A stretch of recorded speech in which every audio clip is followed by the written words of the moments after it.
Right breaking news చూస్తున్నాం. కాంట్రాక్టర్ల విషయాన్ని మంత్రి దృష్టికి తీసుకువెళ్లిన పోలీసులు ఇటు బిల్లులు చెల్లిస్తామంటూ డిప్యూటీ సీఎం బట్టి విక్రమార్క కూడా హామీ ఇచ్చినట్లు తెలుస్తోంది. కాంట్రాక్టర్ల నుంచి వారి టోకెన్ నంబర్లు స్వీకరించారు డిప్యూటీ సీఎం. బిల్లులు చెల్లించాలంటూ సచివాలయంలో కాంట్రాక్టర్లు ధర్నా చేపట్టారు. ఇటు మంత్రుల ఛాంబర్ల ముందు కాంట్రాక్టర్లు కూడా ధర్నా చేపట్టారు. సచివాలయానికి వచ్చిన 50 మందికి పైగా కాంట్రాక్టర్లు అక్కడ ధర్నా చేపడుతున్నారు. కాంట్రాక్టర్ల విషయాన్ని మంత్రి దృష్టికి తీసుకువెళ్తామని పోలీసులు కూడా తెలుపుతున్నారు.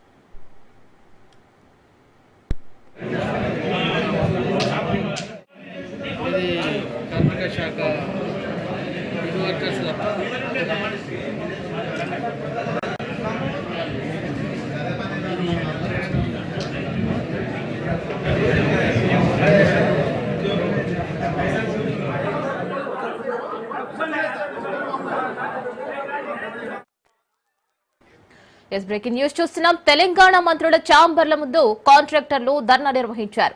బిల్లులు చెల్లించాలంటూ సచివాలయంలో కాంట్రాక్టర్లు ధర్నా చేపట్టారు.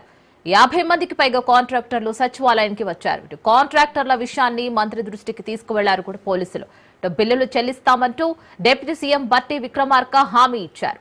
దీనికి సంబంధించి పూర్తి డీటెయిల్స్ మా ప్రతినిధి రాజు ఫోన్లో అందిస్తారు. రాజు, రైతునా ఇవాళ తెలంగాణ సచివాలయం డాక్టర్ బిఆర్ అంబేద్కర్ సచివాలయంలో మన ఊరు మనబడి కార్యక్రమంలో భాగంగా తెలంగాణలోని ఉన్నటువంటి అన్ని ప్రభుత్వ పాఠశాల మరమ్మతులు, అదేవిధంగా ప్రహరీ గోడ నిర్మాణం, ఆ స్కూళ్ల మరమ్మతుకు సంబంధించి కూడా గత ప్రభుత్వం కీలకమైనటువంటి నిర్ణయం తీసుకుంది.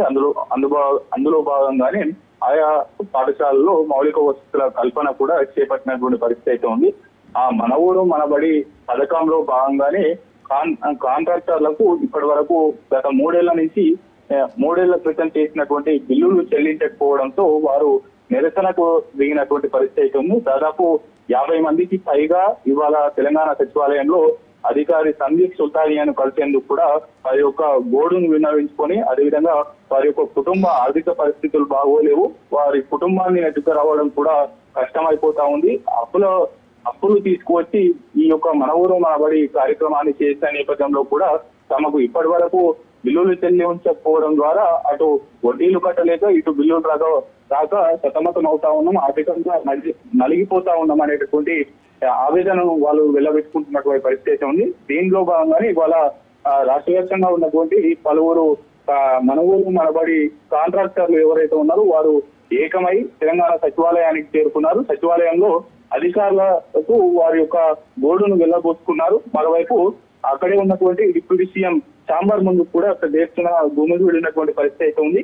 అయితే ఈ విషయం తెలుసుకున్నటువంటి డిప్యూటీ సీఎం బట్టి విక్రమార్క వారిలో కొంతమంది ప్రతినిధులను పిలుచుకొని వారితో చర్చించడం అనేది జరిగింది. అయితే పూర్తి స్థాయిలో ఎప్పుడు బిల్లు చెల్లిస్తారు ఏంటి అనేది స్పష్టత ఇవ్వలేకపోయారు డిప్యూటీ సీఎం బట్టి విక్రమార్క. అయితే తప్పకుండా బిల్లు చెల్లిస్తామని ఇప్పటి వరకు దాదాపు 500 కోట్లకు పైగా ఉన్నటువంటి ఆ బిల్లులను చెల్లించాలనేది కూడా ప్రధానంగా మన ఊరు మనబడి కాంట్రాక్టర్లు డిమాండ్ చేస్తున్నటువంటి పరిస్థితి అయితే ఉంది.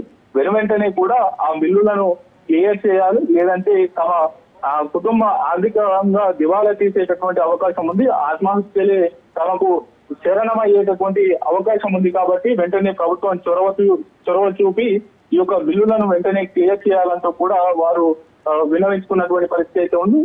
అటు డిప్యూటీ సీఎం బట్టి విక్రమార్క కూడా సానుకూలంగా స్పందిస్తూ దీనిని వెంటనే కూడా అధికారుల దృష్టికి తీసుకెళ్తాం, మరోవైపు సీఎంతో చర్చించిన అనంతరం వీటిపైన స్పష్టత ఇస్తాము, ఎట్టి పరిస్థితుల్లో వీటిని చెల్లించే దిశగా కూడా అడుగులు వేస్తుంది ప్రభుత్వం అనేటటువంటి హామీని ఇవ్వడం జరిగింది. కాకపోతే ఇప్పటిలోగా బిల్లులు చెల్లిస్తామనేటటువంటి డెడ్ లైన్ మాత్రం చెప్పనట్లుగా అధికారులు స్పష్టం చేస్తున్నటువంటి పరిస్థితి అయితే ఉంది.